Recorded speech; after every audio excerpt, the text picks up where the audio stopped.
What's good, everyone? You've made it to level 11. My name is Zach and this is my gaming channel. I decided to have one of my first uploads here be a more lengthy introduction in the form of my top 10 video games of all time, which, I admit, are subject to change, and I've been actually working on this list, well, beyond just the top 10, so let me know if you'd like to see a video like this covering more than just these top 10 in the comments below. So, I did set one limitation on myself here, that being I am only allowing one video game per franchise into this top 10 list. Also, just a quick side note, this list, and all the list-centered videos I upload onto this channel, will be based on my opinion. Let me know your opinions in the comments below, or, make your own videos in reply if you'd like. Let me know what games should be on here, let me know what games should not be on here, what yours would be instead, all that good stuff. And, yeah, I think that just about covers it, so without further ado, let's get into my top 10 video games ever.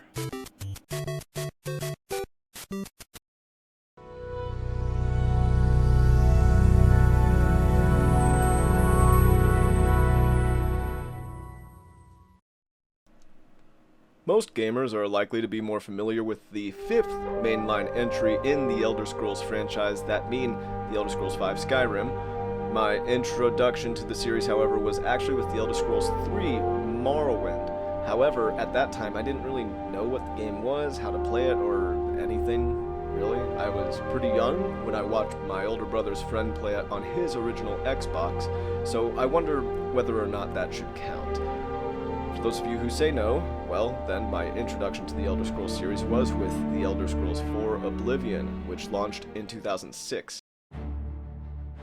Now, at the time, there was so much about this game that people found very impressive. Its scope, its graphics, the dynamic AI. Snow. We need more snow. Can't have enough snow. Indeed. And, of course, the music. Jeremy Soule, the composer for both Oblivion and Skyrim, is known for both of those games' scores, and the scores for those games are understandably known for being just so good. His confirmed lack of involvement for the Elder Scrolls 6 is a sad notion, and unfortunately, significantly decreases my hype for that game basically as much as my experience with Starfield does.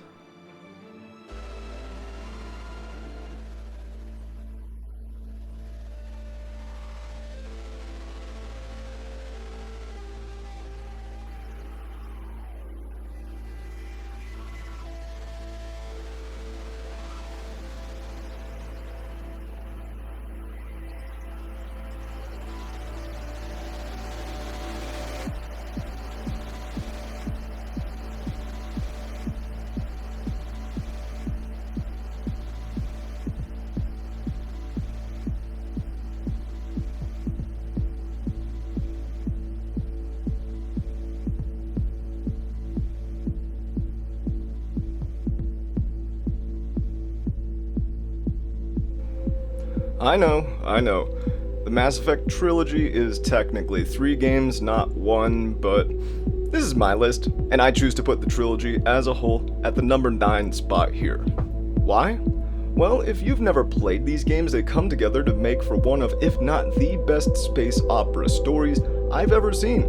Seriously, Mass Effect puts Star Wars and Star Trek to shame. The expansive universe, various worlds and their cultures, overall story arc, nuanced themes, and badass lead character in the form of Commander Shepard come together to create an unforgettable experience. All that and the end credits to the first game did me a solid by introducing me to what is now one of my favorite bands ever. Seriously, go check out the discography of Faunts, that's Faunts. Seriously, incredible music. It's unfortunate that the third game was rushed to market by Electronic Arts, as I have heard some rumors about certain moments for characters that they had initially planned that didn't make it into the final game. For example, Talizora Vasnima was supposedly meant to have a face reveal, where after Commander Shepard helps her and the Quarians take back their homeworld in the third game, she removes her face mask and breathes breathes in the air of her homeworld's atmosphere for the first time, in a touching moment meant to tug at the player's heartstrings. What we got instead was still decent, but man, I would have loved to have seen that original vision come to fruition. Even then, this trilogy of games still stands strong for what it is and still makes it to my number 9 spot of greatest video games ever made.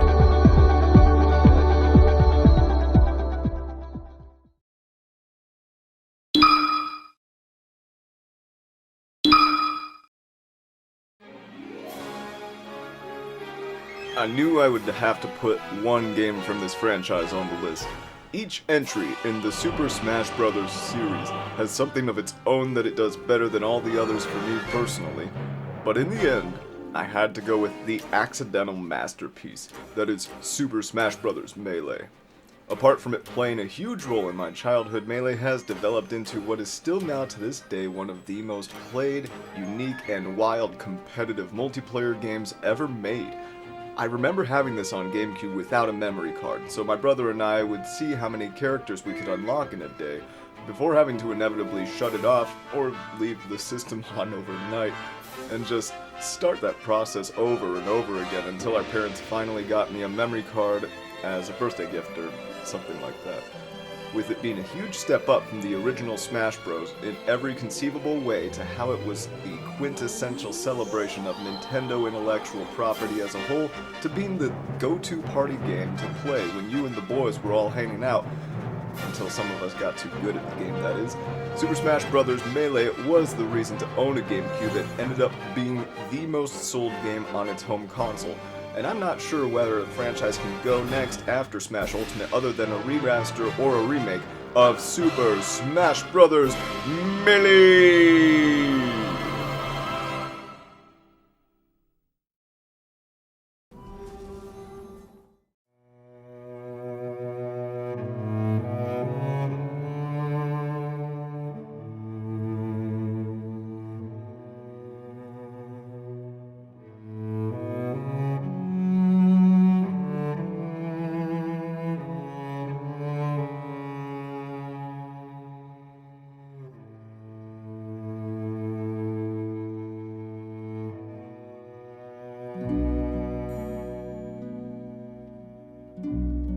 In a way, it feels wrong to put Journey both this high and this low on my top 10 list.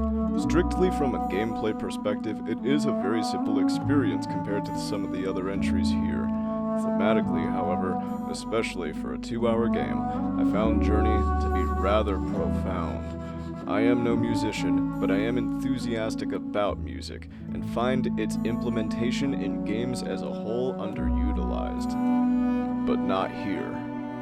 Fittingly enough, for the first video game in history to ever be nominated for a Grammy Award, Journey hosts a number of tracks that are some of my favorite musical pieces ever. The music for this game alone is a huge factor here. The developers at that game company apparently were having a rough time agreeing on what they wanted the game to be, only for everyone to just let go and say, let's just make a game we know we all will enjoy. And this is what we got as a result. I would not have guessed there was any internal struggle for the development of this game for the life of me.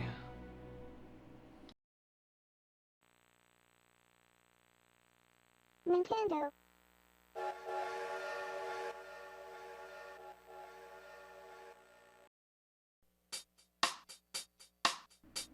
Yeah, I really like the original Animal Crossing. Nostalgia alone kind of boosted this game this high, I'm not gonna lie. Playing it back when it first came out on the GameCube at the age of 8 years old really did set the tone for what living on my own could end up being like one day. I've played every mainline entry in the series, but I still have a stronger attachment to the original than any of the subsequent entries. Its unique and quirky tone, sense of humor, relaxing yet upbeat music, and of course that library of Nintendo Entertainment System games you can get and play the entirety of, all come together to make for the weirdest game in this series. And I really do wish the rest of the franchise had done a little more to follow suit. I still have my original town from my childhood, and every now and then, still go back to it just to visit for a short while. Unfortunately, the game's internal clock only goes to the year 2030, so I'm curious to see what will happen after that. For those of you who have time traveled that far ahead, don't spoil the surprise for me in the comments section. However, even past then, I'm sure I'll still check in on Bumland. Yes, that is the actual name of my village. Every now and then, for a long time, to reminisce on days long past gone.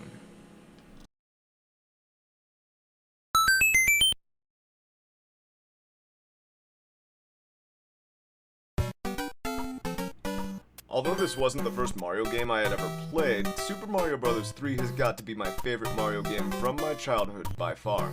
Something about this game's aesthetic and feel have me believing that it has aged surprisingly well. You'll see plenty of Mario fans claim that everything this game did was done better by Super Mario World, but I personally have to disagree with that notion, probably because I never had a Super Nintendo growing up as a kid. This game does, however, build upon everything that had been established by the original Super Mario Bros. Game. New power-ups, the overworld map system, being able to backtrack courses, and the ability to store items and save them for later all add up to make for a much more fleshed out experience as a whole compared to the original game, and especially its quote-unquote sequel. I knew I'd have to put a Mario game on this list, and I knew it would be between this, Super Mario 64, and Super Mario Galaxy. While those other two choices are great, I still find myself looking back on this one more fondly than the others, and that is why Super Mario Bros. 3 makes it to the number 5 spot on my top 10 video games of all time.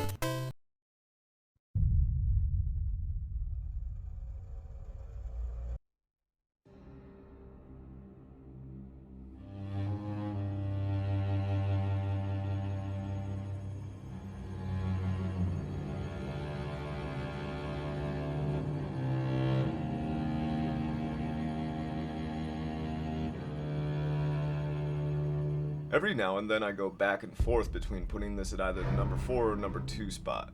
Bloodborne is such a unique and polished experience. Traversing Yharnam during the night of the hunt for the first time is by far one of my most unforgettable gaming experiences I've ever had. Its descent from gothic horror to cosmic horror is just one sign of the game's unrivaled dedication to thematic immersion. The game's combat is silky smooth, its music is chilling, the visuals still hold up to this day even at 30 frames per second, and although it gets repetitive after a while, the Chalice dungeons are still a nice post-game experience to get through for the hunters bold enough to go for the Platinum Trophy. Although we may never get it, a remaster or a port to PC with an unlocked frame rate would be a day one purchase for me. Or perhaps a remake from Bluepoint in the same spirit of Demon's Souls for PlayStation 5. If so, let's just hope they don't take as many aesthetic liberties. Either way, Bloodborne is a severely underrated masterpiece that deserves far more attention.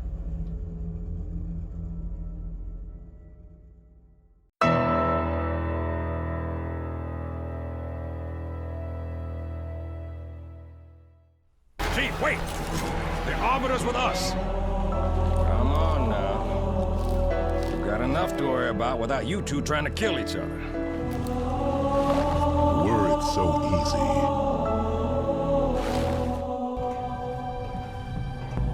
Crew's ship isn't taking part in the attack. He must have gone to ground. Roger that, ma'am. We're on him. Kick the door. When it came out in 2007, Halo 3 was on another level entirely, as the conclusion to the Halo trilogy, host to some of the best online multiplayer still to this day, and our introduction to both Forge and Theater modes, Halo 3 showed developers and players worldwide how you live up to that. I still play Halo 3 on the Master Chief Collection every now and then, whether it's the campaign, the multiplayer, or the glorious custom games that people have been kind enough to bring into the game. Seriously, those custom games are some of my favorite multiplayer experiences I've ever had. If you had an Xbox 360 back in the day, and you had friends to play classics with such as Duck Hunt, Fat Kid, or Jenga, consider yourself blessed, man, because it's all downhill from there. My bias for Halo 3 mostly shows in these following statements. Call of Duty Modern Warfare is overrated as hell. Microsoft should never have sold Bungie. 2007 was one of the greatest years ever to be a gamer, thanks mostly to Halo 3.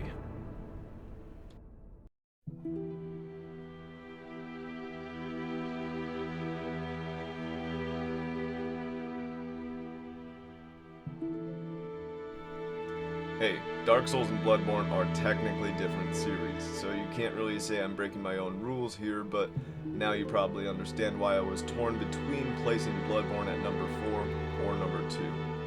At the end of the day though, I gotta give the number 2 spot to the original Dark Souls. What a fucking classic. There's a reason or two it won the 2021 Golden Joystick Award for Ultimate Video Game of All Time. The overworld design of Lordran, the establishing of the Souls formula, the carefully crafted themes, they all come together to make for one of the most unique and creative gaming experiences out there.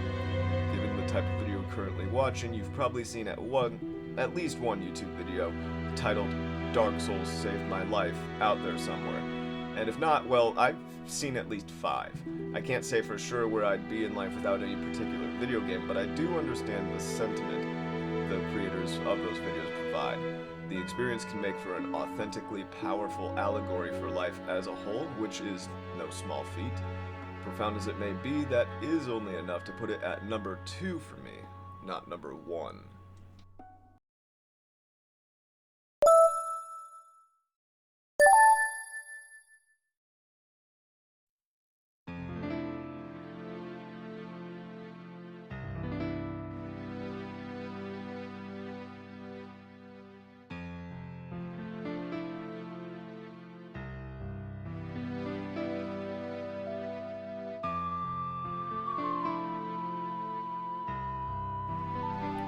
Listen, I understand how some people seeing this at number 1 might feel.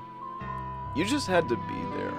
If you were alive before gaming entered the 3rd dimension, all you had were games like the first 3 Super Mario Bros. Or the first 3 Zelda games at best. So when The Legend of Zelda: Ocarina of Time showed us what video games could be, it was a step up we may never see the likes of again. There's a reason this game is still the highest rated game on Metacritic that there is. It is that good.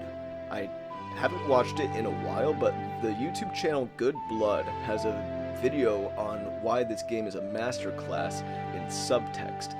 And based on what I remember about that video, it does a very good job explaining why this game resonated with me on such a deep level as a kid, even if I were too young at the time to understand why. The Legend of Zelda is my favorite video game series, and this is still the Zelda game that does the best job at capturing the feeling of the hero's journey.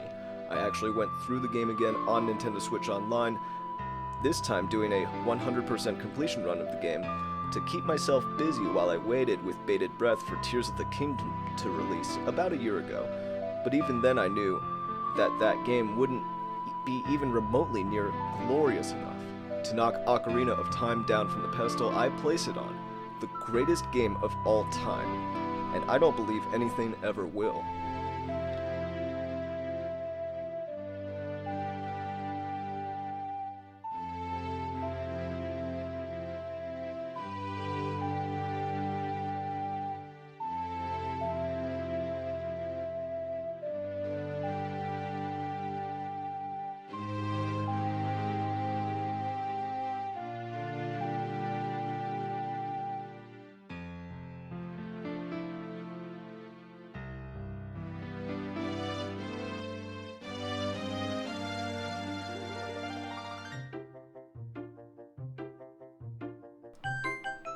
So, that is my current list of my 10 favorite video games I've ever played.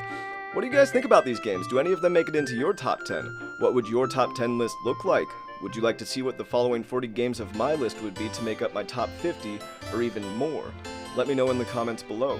Thank you for watching, liking, commenting, and subscribing to Level 11. Keep leveling up, everyone, and take care.